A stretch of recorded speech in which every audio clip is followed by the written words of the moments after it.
Kesalahan-kesalahan yang kita lakukan kebanyakan adalah berasal dari keputusan kita sendiri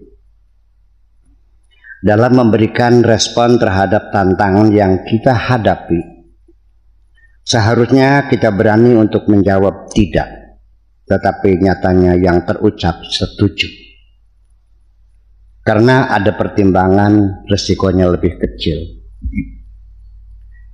Bila kita berpraduga baik kepada manusia, tentu boleh saja tidak ada buruknya. Tetapi harus diletakkan di atas paradigma bahwa manusia itu dasarnya buruk. Sehingga nanti dalam pergaulan sehari-hari kita tetap hormat kepada siapapun, tetapi kita tetap harus selalu waspada.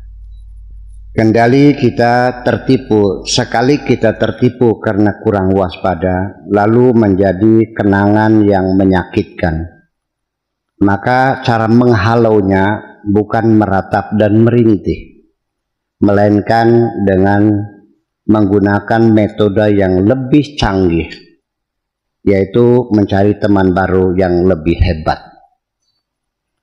Setelah mendapat teman baru yang lebih hebat, dengan sendirinya akan melupakan keburukan teman yang lama. Juga bukan dengan menyembunyikan penderitaan, karena nanti sama saja dengan membuat penderitaan baru. Oleh karena itu, wahai kekasihku yang manis, lain kali sebelum engkau memberikan sesuatu kepada seorang teman, hendaknya melakukan evaluasi terlebih dahulu.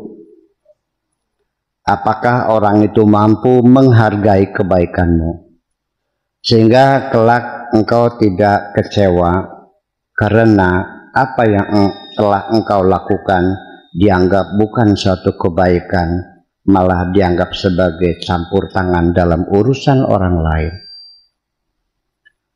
Walau bagaimanapun engkau harus selalu tersenyum kepada siapapun, supaya engkau selalu tampak cantik dan manis. Namun suatu ketika engkau menolak untuk tersenyum. Hatiku sedang sakit. Bagaimana aku dapat tersenyum?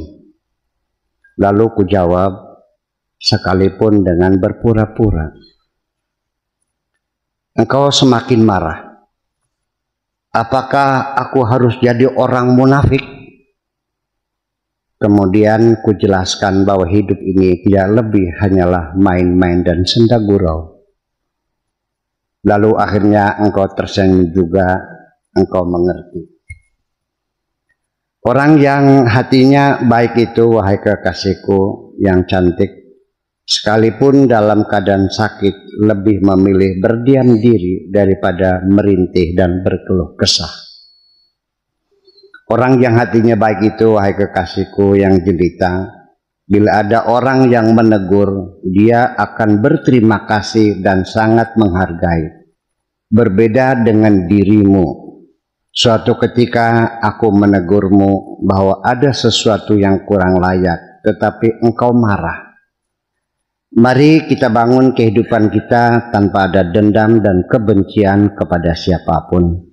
Nanti siapapun yang menggoreng-goreng isu, menebar dendam, menghujat kebencian, dan membakar emosi, akhirnya mereka akan terbakar sendiri oleh api yang mereka nyalakan. Namun demikian, wahai kekasihku, rasa takutmu terhadap musuh-musuh yang menyerang dirimu tidak usah berlebihan.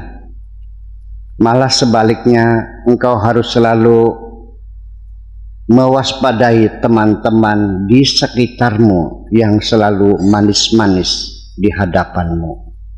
Karena kejahatan yang dilakukan teman dekat terasa jauh lebih sakit di hati daripada kejahatan yang dilakukan oleh musuh yang nyata. Nanti engkau bakal mengerti, wahai kekasihku, bahwa teman-teman yang baik adalah mereka yang senantiasa mengenang kebaikan-kebaikanmu pada saat engkau sedang mengalami kesusahan. Kenangan indah akan memproduksi sendiri dalam pikiran mereka, lalu muncul keinginan untuk mengelurkan tangan kepadamu, bukan sebaliknya menceritakan keburukanmu ketika engkau dalam kesusahan. Akhirnya pesanku untuk dirimu, wahai kekasihku yang cantik jelita, jangan pernah lupa dari benakmu bahwa kebahagiaan itu bukan dengan harus memperoleh semua yang engkau inginkan, tetapi kebahagiaan itu diperoleh dengan kecerdasan, menghargai, menikmati, dan mensyukuri apapun pemberian Tuhan.